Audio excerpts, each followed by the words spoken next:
Right, hello everybody, and this is another episode of Boyle Talks Boxing. We've got Nathan Decastro with us, former world super middleweight champion. Am I right? It was super middleweight, wasn't it, Nathan? That's correct, mate. Yeah, WBU and WBF. Yeah, that's it. I just wanted to make sure before I drop myself in it. Yeah. But we thought it'd be really good to catch up with you and obviously have a chat about how you got into boxing, your title wins and kind of what you're up to now, really, if that's all right.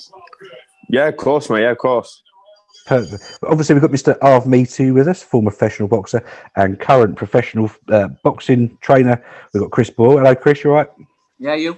Yeah, all good. Good. Interested to hear the nightmare story. I know it. So it's going to be a good one.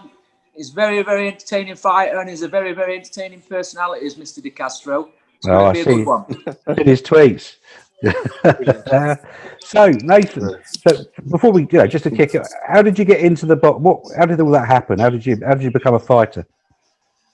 Just my dad's always been a boxing fan. He did a bit as a youngster. Didn't progress as a youngster. He was always involved in the sport. His friends around the town. He was big friends with Denny Oliver, who opened our boxing gym where I've trained at. Just sort of naturally progressed into boxing. Just trained as a youngster. He taught me a little bit, and then when I was 9 or 10, I started down the gym, and that was it. I was just a bit of a wild. I was a wild child, bit crazy as a youngster. So took me down there I stepped going down there anyway, but took me down there, run some steam off and things. I had a lot of energy. So that was it, really. Just the rest is history. Just best thing I did in my life, really. Stuck with the boxing. And that was it, yeah. So it sort of done me well, really. It's done me good.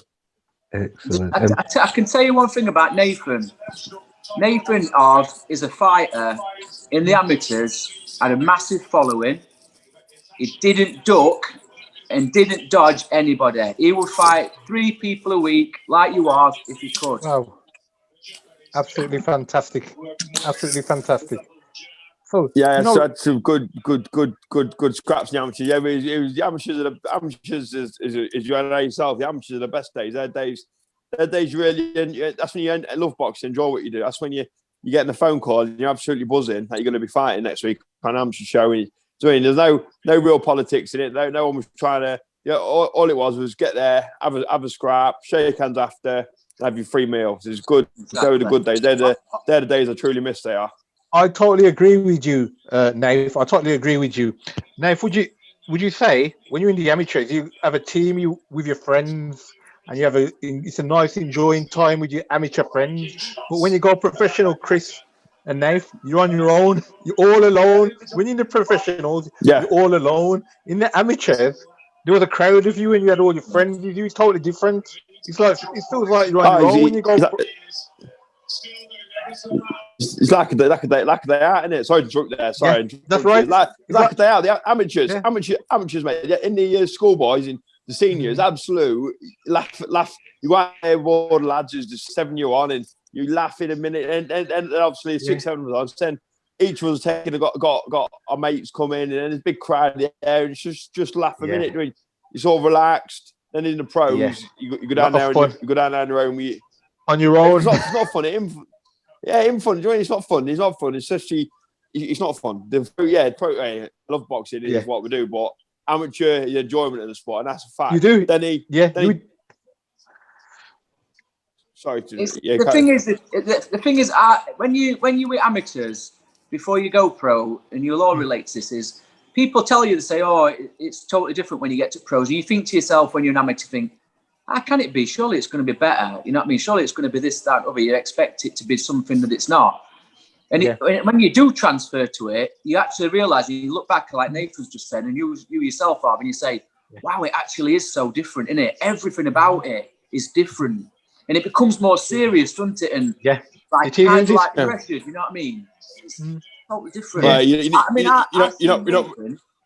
I seen Nathan, sorry, Nate. I've been in Nathan's corner as a pro, and I've seen Nathan on fight nights absolutely stressed to his back teeth for ticket money and sorting this out, Nathan, it's sorting that, and then in 20 minutes' time, he's meant to be fighting for a title. And he's having to stress out over all this. It's a crazy world. So how many professional did you have, Nathan? If you don't mind me asking. I had 16, mate. I had 16. 16, wow. 16. I tell you one thing, in the amateurs, running around squirting everyone with water bottles and them spray bottles. You didn't do that in the pros, you running around spraying everyone with the water bottles, putting pins. I remember putting a pin on my dad's chair once. Oh, mate, went down like a lead balloon. He's gone to sit down and walk with the corner man thing, pin on his chair. Never seen anything like it. It is quality. It's a quality guy, your dad, though, Nathan. Oh, he's a proper bloke. Proper. He's a legend, mate. I love your dad. He's a quality guy.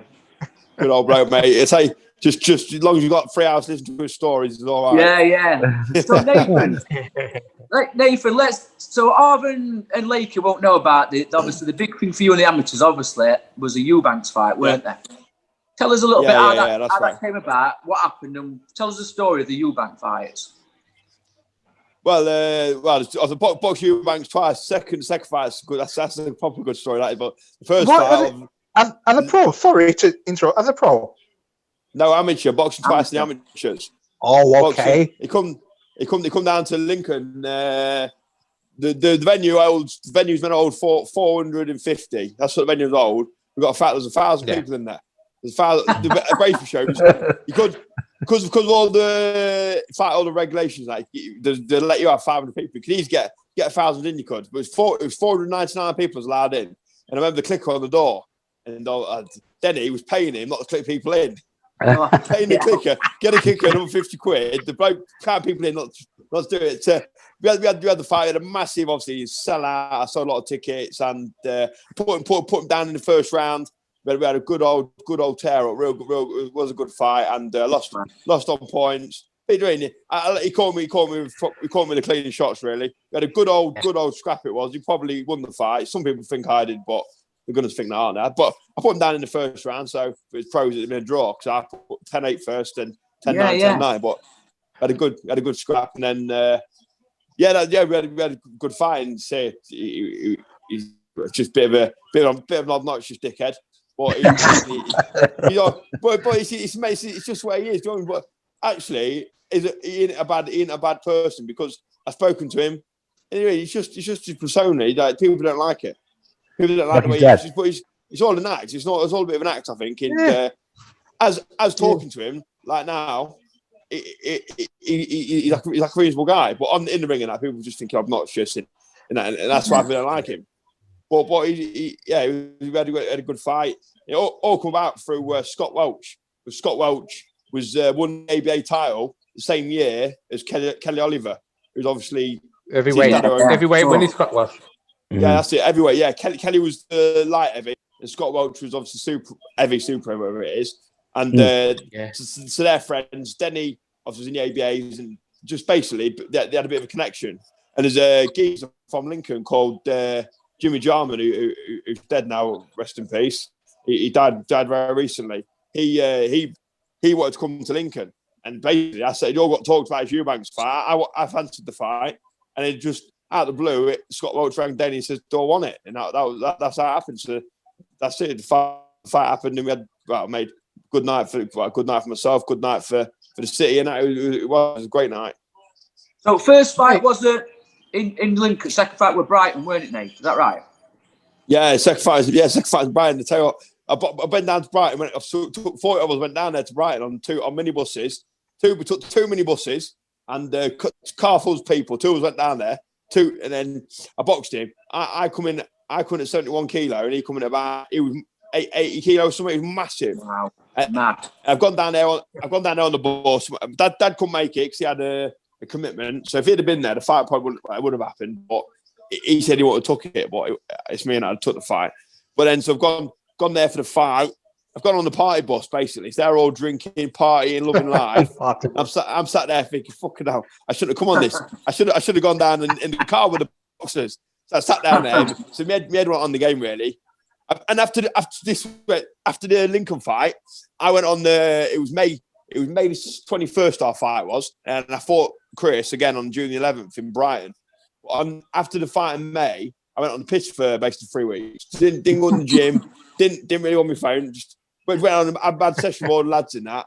And then I read the Echo, back page of the Echo, our local paper, was Eubanks Decastro rematch in Brighton. I thought, when's this?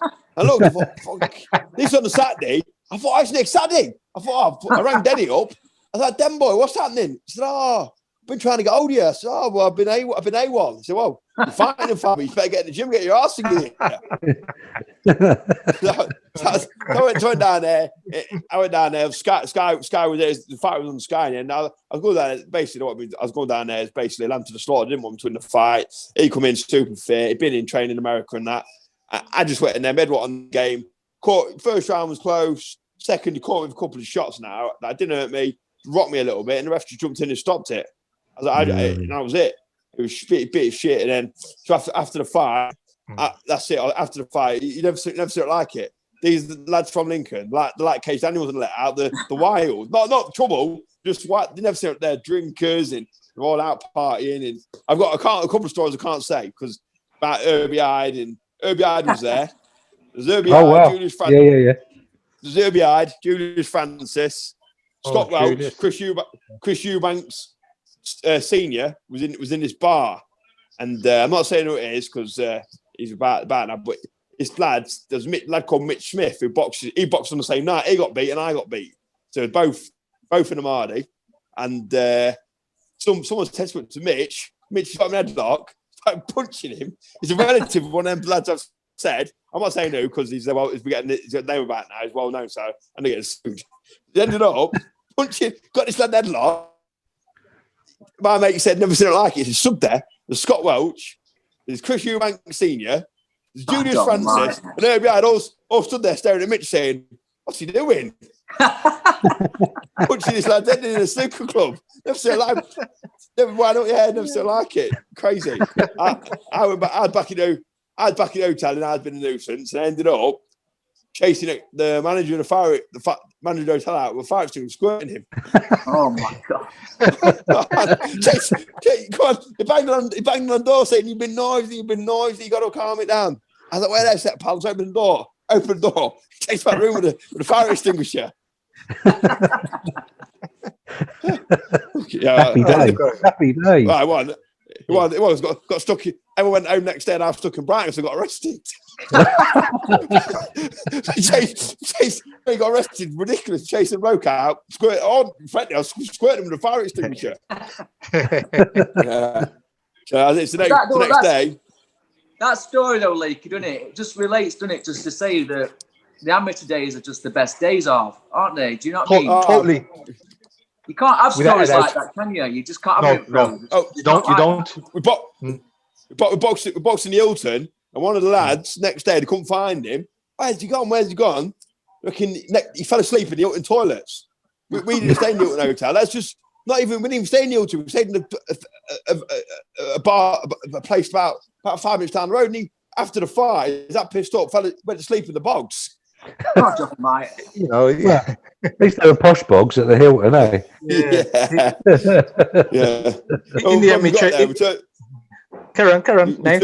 So we turned up there, like, we thought, we're in the Hilton. We're about 40 of us, obviously. They all booked their hotels everywhere, but there's about 10 of us of trainers and that. I thought, bloody, this is all right, isn't it? We'd be staying in here.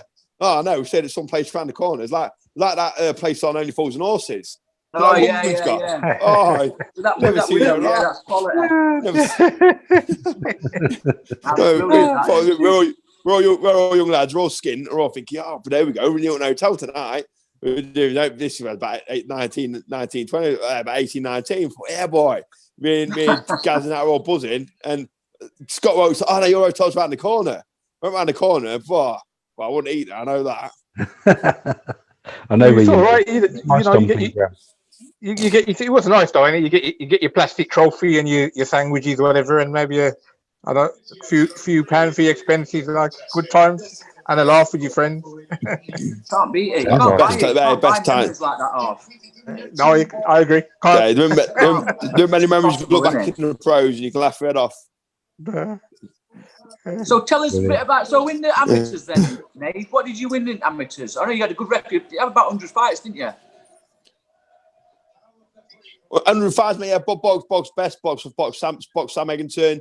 I boxed Adam Etches. Oh, did you? Kid from I boxed Adam Etches. Yeah, I boxed a kid from Australia called Damien Hooper. At the time, he was ranked number 2 in the world. And I took him to a split decision. I took him to a split decision at Hall 1 on the St. Paul's show. Boxed off Tyler Goodjohn. Boxed, Scott Jenkins. I boxed Scott Jenkins when I first went years ago. I boxed Rod Smith. I was there with good amateurs. I boxed basically anyone who's about my weight. I boxed. I boxed week in, week out. Every I didn't win no ABA titles, but they got to like Midlands final. Won knots and links a few times. Yeah, it didn't really suit me the amateurs. Didn't I? Just with my style, like body punches didn't get scored. Yeah, it just obviously. I didn't really box. I was just always in fights. And that's why people on the show, because we're always entertaining fights. And I sold a lot of tickets. Now even down to like Birmingham, like 2.5 hours, I'd bring 20, 30 people with me. So it was always a good cracking. Always a good laugh. It was always good. I enjoyed it. And when you fought Sam, what weight did you fight him at then? I boxed him. Do you know what? It's crazy you say this, right? Because on my time up today, I boxed him today, this very day. Wow. Mad. 10 years ago. Is it Wally? I boxed it. It was light middle, 70 kilo. I boxed him. I boxed him 70 kilo. Guess what, Dave? I boxed for that club as well. Wally, did you? Oh, crazy that is, mate. Do you know Craig? I boxed Craig Cunningham. I boxed Craig Cunningham. It's crazy. Craig Cunningham, he boxed for Wally, didn't he? Yeah, I know them all very well. I still speak to them now. Good technician Craig was. Boxed Craig. Yeah. Boxed. Crazy that is. Yeah, small world. That is crazy. It is a small world. He trains the fighter that Wally now, you know. He retired as a pro and he trains the Wally fighters now. Yeah, it's very, very small world, isn't it? Well, I boxed for that club. I boxed for that club many, many years ago. About 1990, actually fought for them. Wow, yeah. Before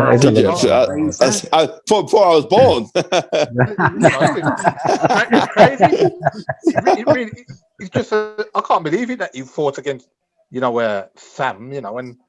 Yeah, I mentioned, like I said, Scott Jenkins, all the fighters.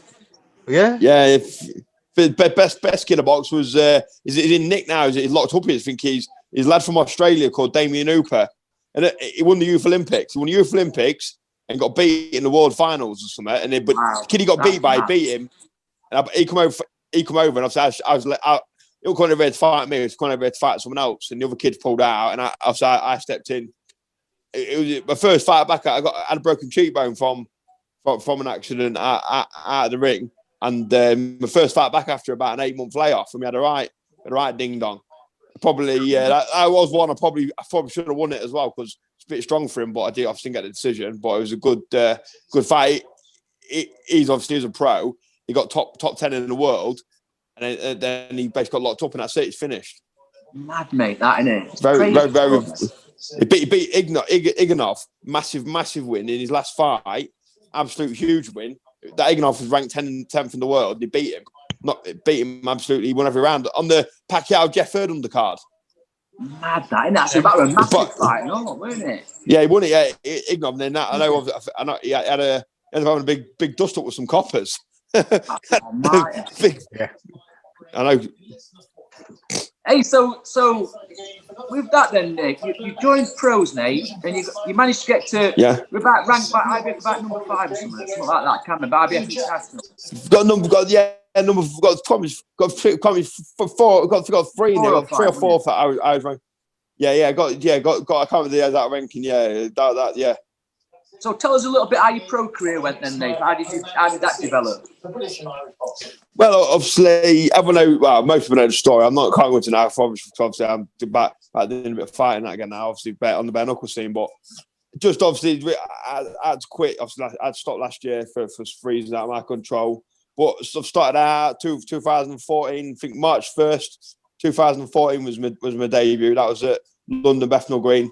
Obviously, just the first fight. It was easy win. Stopped him first round. It was obviously a bit of an occasion for myself and for my dad in that, because I was pro debut. It doesn't matter what way you look at it. It's still whether you achieve anything or you don't, making a pro debut, win, lose or draw is still an achievement for anyone in it, for whoever it is.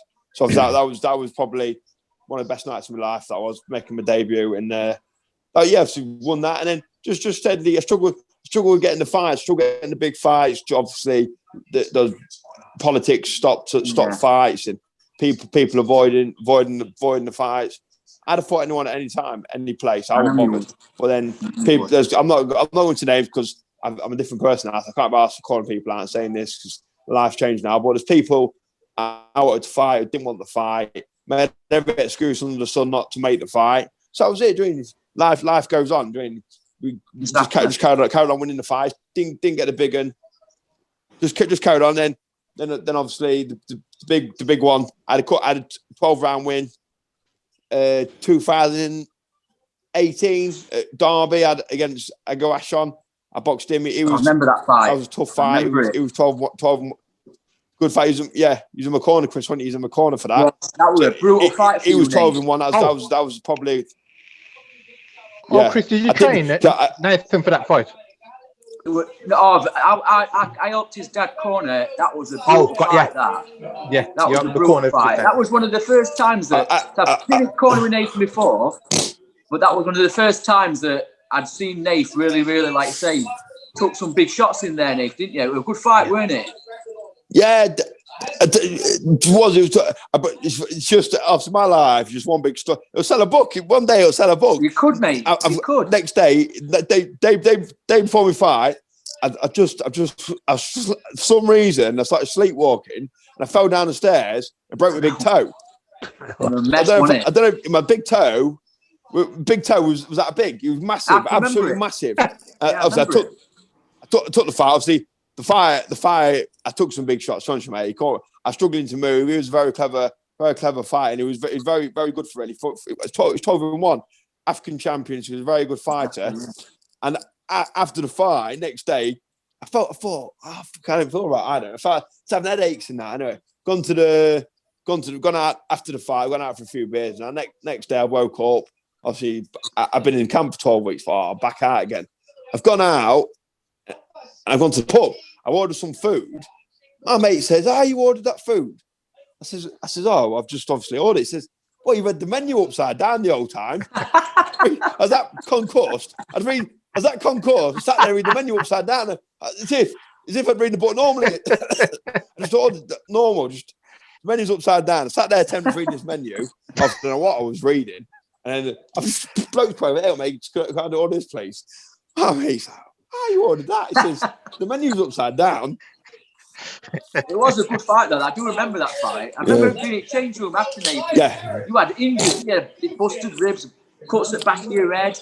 Your toe was knackered. Yeah. I remember it. I think you pulled a muscle in your leg and all, didn't you? Tore a muscle in your hamstring. Hamstring. Yeah. Remember it? Because 12 round, yeah. 12 round.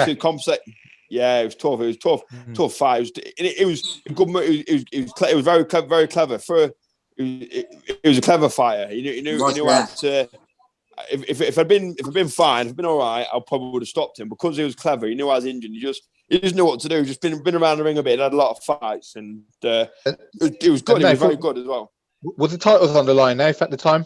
Yeah, it was a new title come out. Yeah, new PBC. It was PBC, weren't it? Oh, PBC. Professional boxing cat. Yeah, just one of their titles. Yeah, Commonwealth title. So yeah, it was just steps on obviously bigger things, but it got it. I played proud of the win. Proud of obviously. It was a good win, mate.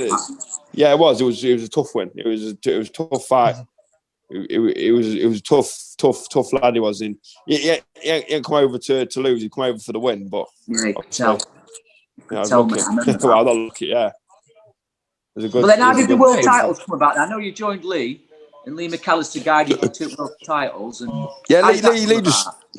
just sorted it all out. Lee basically sorted it all out. I'm gonna fight on. Okay. I had that fight then. Okay. I had that fight then with I won that. Then I was going to fight Daniel. So I was going to fight him in December 6th in Glasgow on a Harrison undercard. He was fighting someone. I was going to fight his undercard. Obviously, I think reading between lines. I think no tickets have been sold. And obviously, I sold 150 tickets up to Glasgow. I'm a Chelsea fan, so I got obviously all the Glasgow lads are Chelsea lads, aren't they? So I sold a lot of tickets. Lads flying up from London, and obviously the week before the show got pulled. I don't know all the logistics of it, but I'm guessing tickets haven't been sold. So that was it. So that fight pulled off. I still went up to Glasgow. We had a good old weekend on the scoop all weekend on the piss, and then.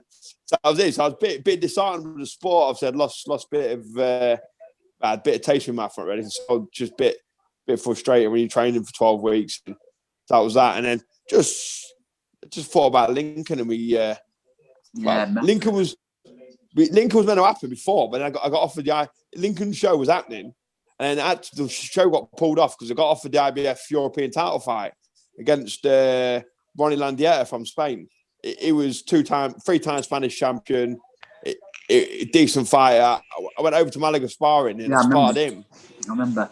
I sparred him. Obviously, the clips are online. I went over there over Christmas. Did 2-week training camp over Christmas over there.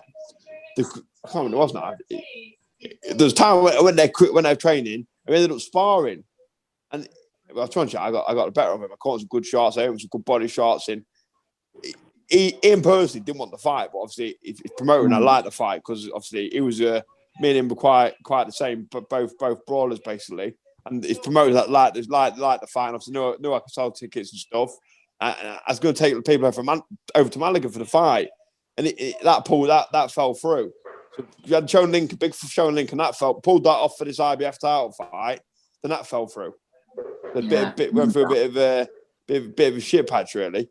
Obviously, I played Lincoln. Lincoln come out. I started seeing this lass, and she had a good job at the council and stuff. And basically, she just got the ball rolling and really helped out getting the show rolling. She sort of promoted the show really herself. She really helped sold tickets. Good lass, Rachel is. Yeah, she sold the tickets and just made a really good night. Made a good night for the both them shows. It was, mate. I remember him. It was, mate. She did. All I can say is, if you ever went to a Nathan Decastro fight the atmosphere, mate, was brilliant. Especially fantastic atmosphere because we have a lot of fans and stuff like that. A lot of fans, yeah.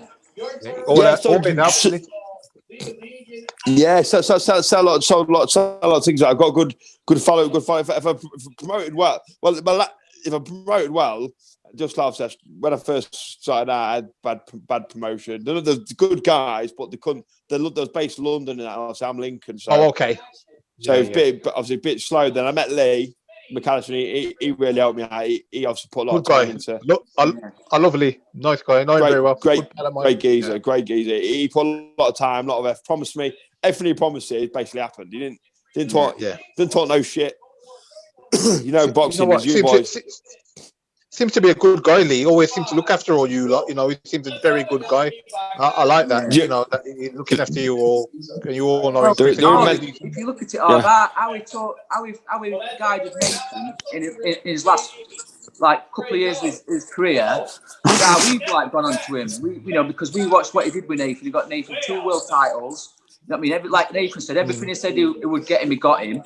And he don't talk bullshit, Lee. He says it as it is, and he don't lie to you, and that's what you want, don't you?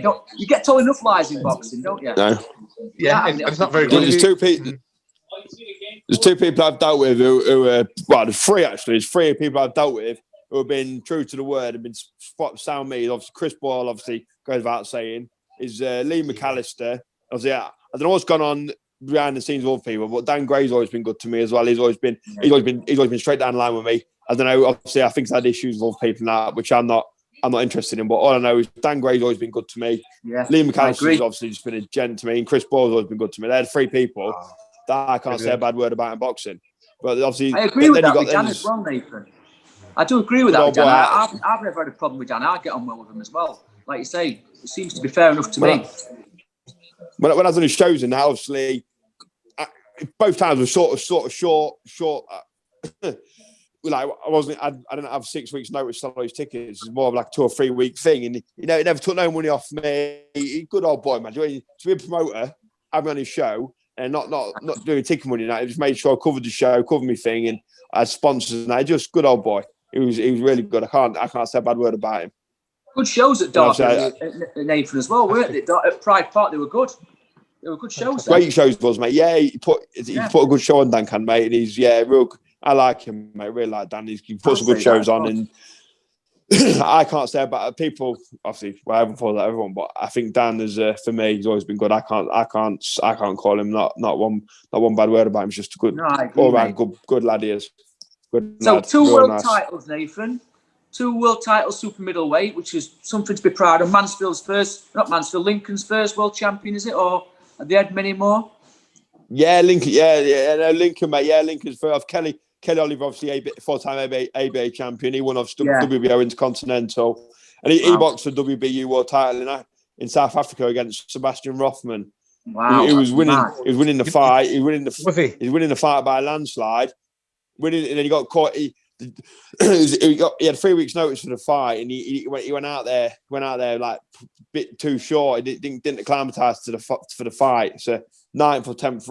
It was a main event on Sky. Glenn Catley fought as well. Glenn Catley fought on the same bill. And so at least you won the title that you didn't get then. So at least you got the WBU title. What you didn't get then, mate. Which is nice for Bracebridge, isn't it? And nice Yeah, dangerous. Yeah, of course. I'm a Brace. Have you still got your title? Oh, he could dig, mate. Say again. You still got your titles. Were you left with the belts? Have you still got the WBU belt? Yeah, still got the belts, mate. WBF, WBU, mate. Yeah, got more from the garage, mate. Bit of I'm glad you got the belt. So that's good. Yeah, lovely, mate. Yeah, it's a nice look back. Got some of my old amateur trophies about still as well. So yeah, it's nice to look back on them, mate. Nice. It's always nice. Doing trophies mean a lot. But Dad always said to me, keep these trophies. You know, when you're a young kid, mate, I just chucked them in the bin. Losers ones were gone, and I didn't really.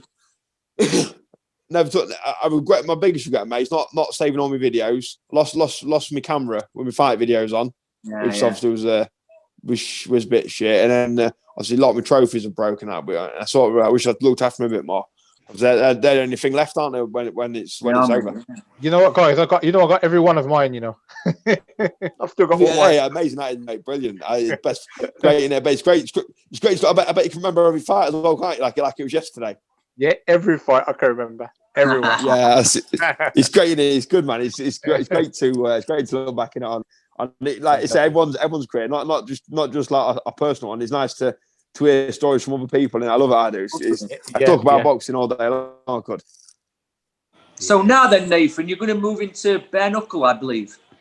Is that the next stage? That's it, mate. Yeah, that's it. Yeah, obviously, there's the reasons behind it. What's got you there, Nate? Because tell us what got there. Because I know when you're not boxing and when you can't train and when you can't do what you love doing, which is fighting, isn't it? Basically. It made you different, didn't it, mate? You know what I mean? It changed you as a person, didn't it? So tell us a little bit about that. And then it's just changed, man. I just a bit towards the sport, a bit towards obviously the reason I stopped boxing out of my control. I was a bit towards sport. I hated the sport. I thought I was going to train kids and that. I just couldn't stomach it. My head was in a bad place. I couldn't go in the gym. I just upset me going in the gym and stuff. I remember me first. Dad wrote me down in the gym. Come on, get down the gym. Get yourself together. I was in a bad place on the drink, going out all the time. Not obviously sort of got a business running, but I sort of messed the business off. Couldn't be arsed for it. Money didn't mean nothing to me. I couldn't be arsed for anything. I just went to boxing. Just in a bad hole, man. I just always on the drinking, just always out. And people always thought, hey, he's happy, he's fucking living life. But I was in a bad place. It was a bad circle. Just obviously just in the drinking. It wasn't just the drink, it was the food, and just basically lost care of myself. Didn't care about myself. I just didn't give a shit if I lived or died. I won't bother. I just didn't care. I just lived each day. Just whatever happened. It got to December the 30th. I sat there. I was in bed and I thought, what am I doing with my life? I thought, nearly lost everything. Nearly lost business. I was on the drink all the time. My dad sort of kept it going, because obviously I did, but it was on the brink of going. I just couldn't be arsed. I was the brink of chucking the towel and everything. I don't know what I was going to do. I was sick of it. I just got up on the 30th and I thought, you know what, this isn't me. I can't live like this. This is in my life. And I just couldn't be. I just for this year, I'm gonna got to do something. And I just went for a run on New Year's Eve. I thought, I think I'm gonna try and do something. I don't know what to do. I was gonna do bare knuckle. I was gonna do try and do white collar, unlicensed, or try.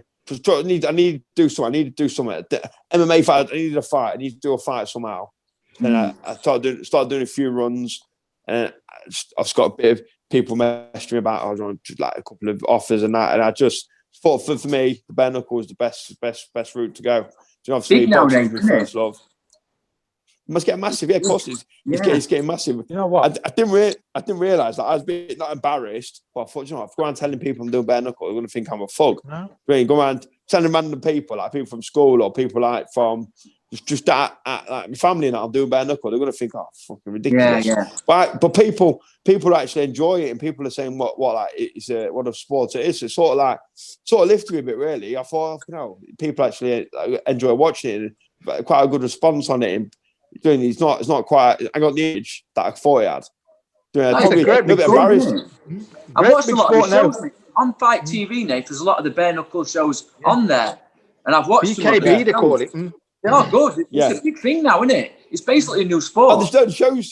The shows look amazing, but obviously when you tell someone you bare knuckle, they think you just basically just fugs that sort of thing. But when you look into it and do like look into the shows and etc., the great shows, well run shows, and just Joe and Jim are running the shows, and the great shows, and you can't slag them off, can you? There's no ways back. The best fight of the best. It's a gentleman's sport, really. There's not much gobbing off. No one falling out of everyone. Just getting there, have a fight, and big cuddle and shake hands after. And that's how it should be.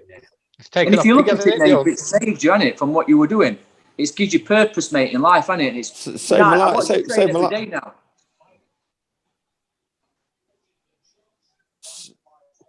Broke up then, Chris.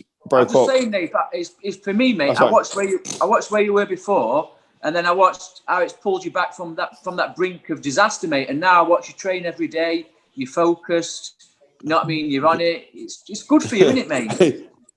Yeah, of course. Yeah. People say, I shouldn't be doing it because obviously got problems. Hello, man.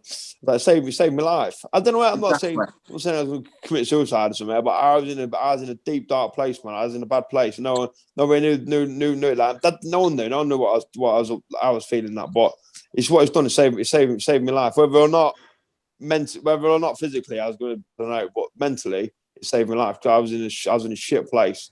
And now I'm not. Now I've got a bit back to my teeth. Exactly. Whether or not I have one fight or I have 10 fights, I don't know. But I know one thing: I'll never stop training now. Now I'm back on it.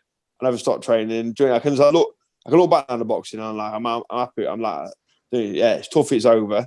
It all come at the wrong time. Retirement came last year.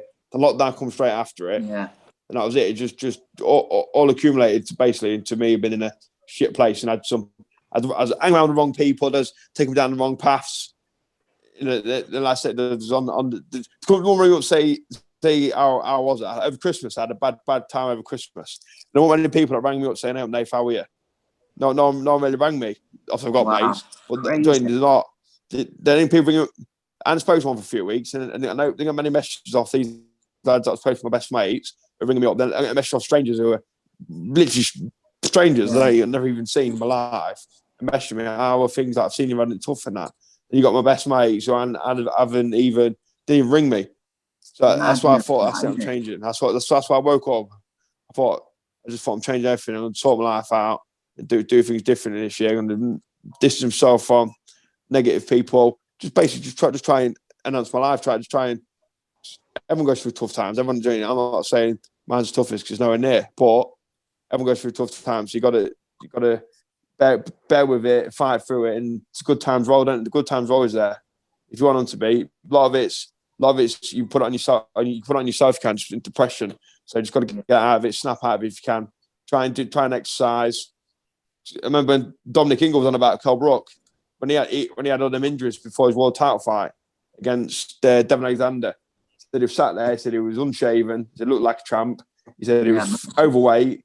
Couldn't be asked to do anything. So he went in there, shook him about, told him to get his head in gear, got back in the gym. Dwayne, look what I did to him. So that's sort of stuff like that was going through my mind. And then obviously the most recent one, Nicky Booth. Nicky Booth, that story touched me. That story. It really touched me. That's been a bit of a wake up call for me.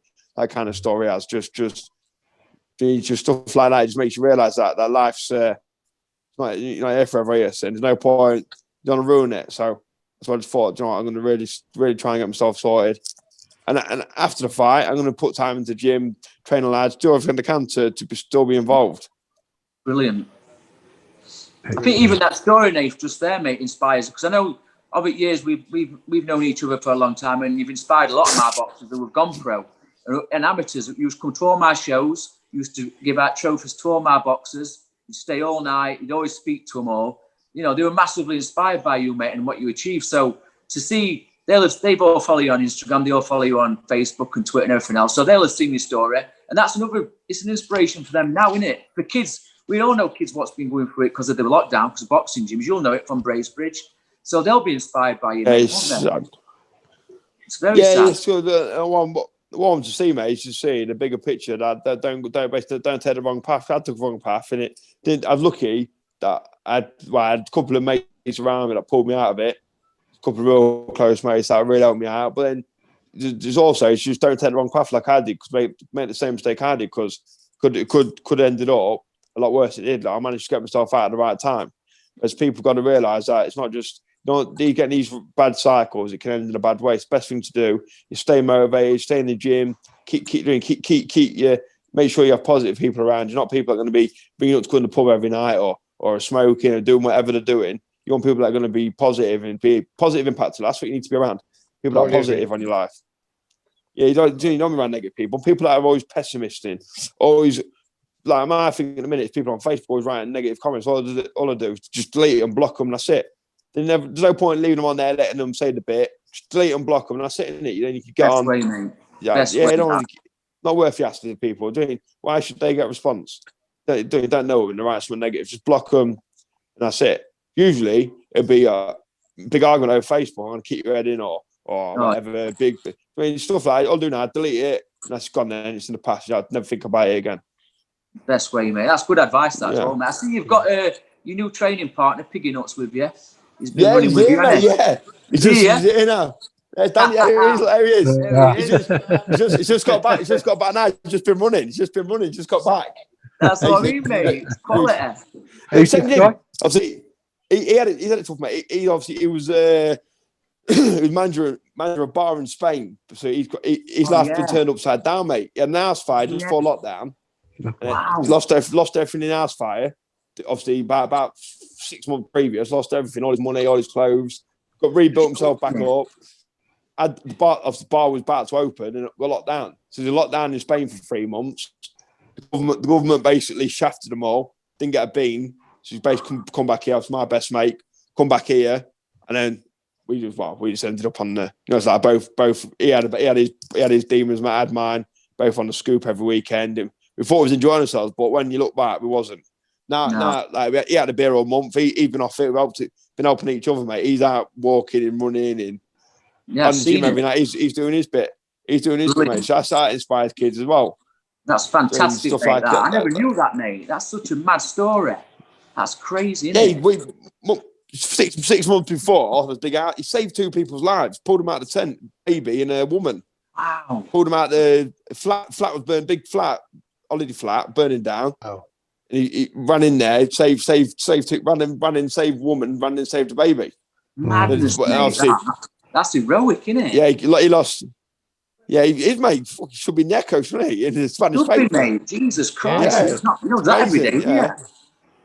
So he lost all his clothes, all his money, lost everything. Oh, what a shame. Then it was on his arse, just built himself back up again. And then obviously, then there was a lockdown. So no work, no government payout, no nothing. So he's sat over there with no money, basically. And then he's come back here Christmas. No, June. Come back July. Sorry, July. And basically he's got a good job and that does done really well. And so it was on the drink all Christmas and that, and he calmed it down a bit before I did. He calmed it down about the Canelo fight, the mad Canelo fight. he calmed it down. He had enough of the booze and that. Whereas I carried on a few more beer sessions and that, and then just December the 30th, he said he's off it for January.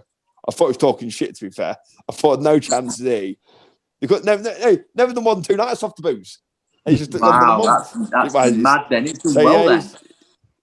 Yeah, really well, mate. Yeah, he's out walking every day. He's just been running. Just got back now from big 10-mile walk. Blimey, inspirational. Yeah, it definitely is, mate. Yeah, he's done good, man. He's shot. I'm his best mate, and he shot. I thought he's got no chance. I thought it'd last the weekend. That's what I thought it'd last. He lasted. Done it. Lasted the full month. Bless him. Well, nearly anyway. But it's not Saturday or Sunday yet, is it? So he might still slip up. Got till Monday, hasn't he? Yeah. Brilliant. Yeah. Excellent. Sorry, Chris, go on, mate. We've fitted so much in, haven't we? And look at the time. Yeah. I told you. Thinking that. I spoke to you about Nathan before. Nathan, I spoke to Lakey before we got you on here. And I told him, I says, listen, Nathan is a character. He has got so many stories. A top man, genuine guy. But he's got, the story is crazy. You could definitely write a book, mate. Honestly. One day, in there, Ben but you can't tell us. You should. You should definitely write a book. It'd be an entertaining book. Be a bloody good film as well. It would be a good film. The fiction is better than non-fiction. Put it out. Tell the truth. The truth is better than lies. Yeah, I can see that appearing on what's that? Channel 5 or something, isn't it? The Nightmare. Yeah. That's what it's serialized. That'd be good. Yeah, I mean, I've just literally been sat listening to you all because your story is it's an amazing story, and it's and entertaining. Obviously, Nathan, it's been a pleasure. But for me, just to sit back and listen to you and Chris and chatting and. It's amazing the stories you got to tell. I mean, the bare knuckle side of it. Looking forward to seeing how that pans out for you. So fingers crossed for that. I hope that turns out, brilliantly well for you. And okay. Look, sorry, mate. Go on. I cut you over. Go on. No, it's my fault. No, I've been you can, mate. So I've been rude. I was in touch. Sorry. No, you weren't being rude, not at all. I was just literally saying, you need to keep we need to keep in touch and see how that goes because that's something we'd like to carry on covering for you. And follow your journey. Follow your journey. I was saying to Chris, you're going to come down the corner with me, Dad. Obviously, definitely, come down with us. Of course, mate. Yeah, you're doing. Obviously, that's what attached to that, mate. I asked you, but you, Dad, and I've done me, you, Dad, and Dan will go down there, mate. And I'll don't know. We'll probably travel down Saturday morning. Obviously, the next one stay over Friday night, but just depends on the obviously guidelines and everything. Well, if we're going to do a podcast, I know week before, just a little one or whatever, or week after, whatever. I'm always anything I need, anything I can help, any way I can help, or any way we can talk. I'm easy right now. I've always got time now. Ed's back in the game now. I'm not. So anything ever, and it'd be obviously good to meet up you as well, mate. So I remember you from the Boxing Days, mate. It'd be great to meet up here. Well, what gym do you train at? What gym's yours? Do you got a gym now? Do you train at a gym? No, I train, but the place where I train, it's because of COVID, I can't go and train there. I actually still train twice a week, Tuesday and a Thursday, and I keep myself in shape. But, I haven't done nothing due to COVID for a year. I haven't done anything for 1 year. Because Arv wants to make a comeback, you see. He wants to be like the next... No chance. I'm too old. Guys, listen, guys, I'm too old. I'll be 50 in July, so I ain't got no chance of... Mike Tyson's 54, mate. 54. And well said, Lake. Well said. I thought about, do you coach, Arv? Do you coach boxers or not? Or... You know what I'd like to do if I had the time? I'd like to coach some fighters if I had the time, but I never seem to have much time. I've got 2 little babies, a daughter 10 and a lad 15, and I seem to have to help a lot with that. But I did train one guy. One of my gaffers was doing a white collar boxing, so I trained him for that, and he done very well. I bet he did. Oh, nice. I bet he did. Your experience around him, Arv.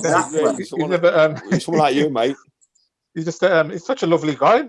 Well, I've done that. He's such a lovely guy now. Well, he was, but he seems to be very nice. Treats me very well, a nice gaffer.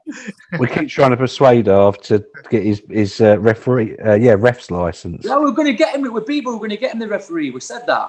Yeah. But you know what? You know what I done? You know, I had about six or seven British Boxing Board of Control ones. And you know what I'm going to do? I'm going to take a picture and I'm going to send them to you, Chris, on WhatsApp. Yeah, definitely, so you can mate. have a look. You know what I done? They're just wasted. They cost me about 170 quid for the year. And I must have had about 7 years of them. And I never used them. Mad, mate, isn't it?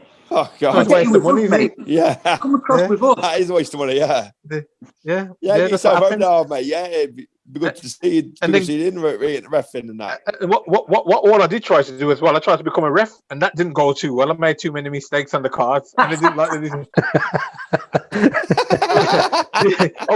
I was giving the decisions to who I thought, and really they wanted to give it to the guy who's the old boy, and I wasn't doing that. I was doing it to the one who I thought won. So that You went weren't out the corrupt window. enough, Harv. That's what that No. means, mate. You weren't corrupt enough to do that. Hey, that's right. That's it. true. Yeah, that's it. Yeah. Yeah, you were too honest. Too honest, mate. Yeah. Right, guys. Well, we better. I suppose we better wrap it up so everyone can get on. But Nathan, it's been an absolute pleasure Brilliant. chatting to you, mate. Fantastic. Listen, mate. Brilliant. And good luck with the beat of the bare knuckle. It's been a good one, hey. Nathan, can you send Lakey and stuff the links to that when we get it, so we can like publicise it for you? Yeah, do. What do you want me to do? Say again, mate. It broke up. You know, like all the links and that, mate, and anything we can publicise through Sportanarium for you, we can help you with that, mate. We'd like to. Oh, yeah, brilliant. Yeah, I appreciate it. Yeah, that'd be sound. Thank you. I appreciate that, mate. Yeah, but when does the podcast go live? We'll be putting this one out over the weekend because it's online radio. So we'll put that out for you this weekend, and then this video will go onto YouTube as well. And I'll send you all the links. Yeah. Yeah, cool. Yeah, that's great, mate. Yeah, I appreciate that. And then we get you back on, Nathan, after we've won our first bare knuckle fight, mate. Yeah, definitely. For sure, mate. For sure. Yeah, definitely. It'd be a bit on mates back on there. Yeah, of course. I love that. It'd be great. Also, I call you obviously personally, Chris, and in a week. So I've sorted for now. Obviously, he's like 8 weeks away, so we'll go down there. It'll be good weekend away. Perfect, mate. Perfect. Bye, boys. Fantastic. And have a drink. Cheers, guys. Bedtime. See you in a bit, boys. Cheers. Bye. Bye. Bye. Bye. Bye.